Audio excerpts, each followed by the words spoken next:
one of the family stories my younger brother Dennis likes to tell happened across from St. John and James Church in Ferguson when we were visiting my grandma. Dennis and I were climbing a tree, and our younger brother Bill, who was in the creek below, so it was a big tree, about 100 feet. I'd have guessed about 1,000, but Bill's probably more accurate. Anyway, I had stopped about 2/3 the way up and was kind of laying in this little creek between two branches, trying to drop pebbles into this little puddle in the almost dry creek. But Dennis, he's going to go for it.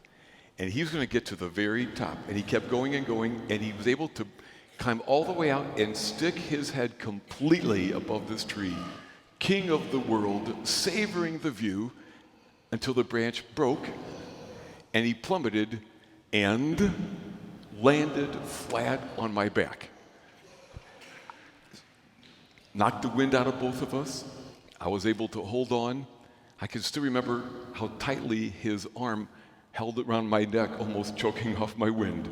I wasn't a hero or anything, I just happened to be there, and we both hung on. That day, my brother and I both learned something about going out on a limb.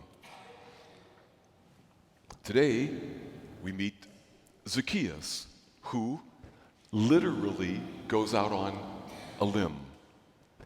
He also does so, and while Zacchaeus was out on that limb, he met the greatest limb climber of all, Jesus, who not literally, but figuratively went out on a limb and said, Zacchaeus, come down.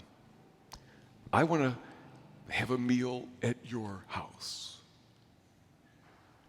Now, Jesus knew there were several risks here, and sure, as he would imagine, people start talking about him. He's hanging out with sinners. What kind of guy must he be? Plus, there was no certainty that Zacchaeus would let his life in any way be changed by this encounter. But Jesus believes everybody's worth that invitation, and he went out on that limb, and it held for both of them. Zacchaeus found his better self. Something in this man, Jesus, changed his heart, and he became his most generous and true self. Because there's always the risk when you go out on a limb. Now, the risk-taking wasn't done for Zacchaeus. As a follower of Jesus, now he's going to be going out on a lot of other limbs, and the rest of the disciples now have to go out on a limb and welcome this dreaded, notorious sinner into their midst. But that's our call. Just as Jesus was always going out on a limb for others, as people of his way, you and I have to be willing to do that as well. And it means that we risk failure, huh? And sometimes it risks we land flat on our face in front of others who will ridicule us. We might get taken advantage of. But he was one who went out on a limb and has called others to follow. Personally, these days, I've for a variety of reasons, I've often been finding myself thankful to God that I get to meet so many limb climbers. I see it in the kids or grown-ups who stand up when someone is being picked on or made fun of or even bullied, aware that the crowd could turn on them.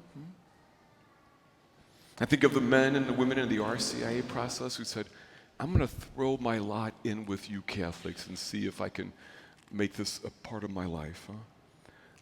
Think of the bosses I know who have taken risks to hire someone who has done jail time or who has special needs. I think of all who volunteer their time and donate money to the parish or to the poor. I mean, so many risk takers. And I ask, who has gone out on a limb for you? Who saw something in you and decided that you were worth being taken a risk for? Your parents, as did mine, went out on a limb to even bring us into this world, did they not? And maybe if you were married, you heard those incredible words, I promise to be true to you in good times and bad, in sickness and health. I will love you and honor you all the days of my life. Talk about going out on a limb. Are those friends who hung with us no matter what? Or has anyone ever forgiven you, but willing to say, I believe that you are more than that? And when I ask the question, who has gone out on a limb for us? Certainly, and I hope this is obvious, God has. God goes out on a limb again and again. God sees us like we are. And when we mess up, God says, I believe in you. Both of these first readings in Gospels speak of a God who seeks us out and says, you're more than that, and I believe in you. God again and again takes a risk on us. And what is our response to such incredible love from God and so many good people? I pray that we would be willing, in His name, to throw our lot in with Him, to live the values He lived, even when there's a risk that others won't get it, or will be ridiculed, or we might sacrifice and suffer for following Him. I know this, after that branch broke under my brother Dennis and he landed on my back, he was always a bit more cautious when we went tree climbing in the future. But I'm happy to tell you that when it came to be the kind of person he grew up, I've seen again and again how he was willing to go out on a limb for love, to do what was needed. And that has inspired me. For that's my call. That's yours. And my brother Dennis would be the second one to tell you that. The first would be that man there out on that limb called the cross. How you doing, old buddy? Good. Well, come on out. Watch. Okay. Oh, I see that you got a fireman's hat on. It's cool. Yeah. Well, good. How do I look? Well, you look like you always look, except with a firefighter's hat on. Okay. And this is for Halloween. What? It's for life? You want to be a firefighter when you grow up? Now, Big Al, you know that's kind of dangerous. You could get hurt. I know. It's like Jesus. You get it, Big Al. That's what Jesus did. He lived a life for others even though he could get hurt sometimes. I love that. Idea. What's your idea? Nope. Not going to do it. I'm not going to light the rectory on fire so you could put it out. Darn. Well, he always pushes it a bit, I guess. Anyway, but boys and girls, you know, it's important to stay true and follow Jesus, even though sometimes people might make fun of you or they don't understand.